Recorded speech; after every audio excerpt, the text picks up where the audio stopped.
പിന്നെ മാടമ്പിയില് പുതിയൊരാള് വന്നു കേട്ടു. ഒരു സാൻ ഫ്രാൻസിസ്കോ മുട്ടുമടക്കിന്നും കേട്ടു. ആര്? ഞാനോ? എന്റെ അടുത്ത് കളിച്ചാലുണ്ടല്ലോ, താമരമുട്ടും തൊട്ടാവാടിയും കൂടി അരച്ചൊരു പ്രയോഗമുണ്ട്. ഒടിഞ്ഞു കുത്തി എന്റെ പുറ നടക്കും. ഊത്ത താമരത്തണ്ട് തേടി വിളിക്കുന്നു.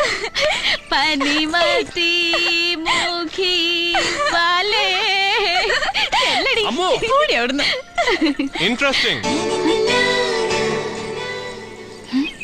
Very interesting. Fantastic. താമര, തണ്ടൊടിഞ്ഞ താമര. എന്റെ അടുത്ത് കളിക്കരുത് കേട്ടോ. നിങ്ങളുടെ സാൻ ഫ്രാൻസിസ്കോയിലൊക്കെ എങ്ങനെയാ പെൺകുട്ടികളുടെ രഹസ്യം പറയണതൊക്കെ ക്യാമറയിൽ? സാൻ ഫ്രാൻസിസ്കോയിൽ ഇങ്ങനെയല്ല. അതുകൊണ്ടാണല്ലോ ഞാനത് ഷൂട്ട് ചെയ്ത് അവിടെ പോയി കാണിക്കാൻ പോകുന്നത്. അമേരിക്കയിലെ ഫോക്സ് ടിവി തുടങ്ങിയ എല്ലാ ചാനലുകൾക്കും ഞാനത് കൊടുക്കും. അവിടെ ഡൈവേഴ്സ് റേറ്റ് കൂടുതലാണല്ലോ. എന്നിട്ട് ഇത് കണ്ട സായിപ്പ് മദാമയും സൂര്യന്റെയും താമരയുടെയും പോലെ ജീവിക്കും.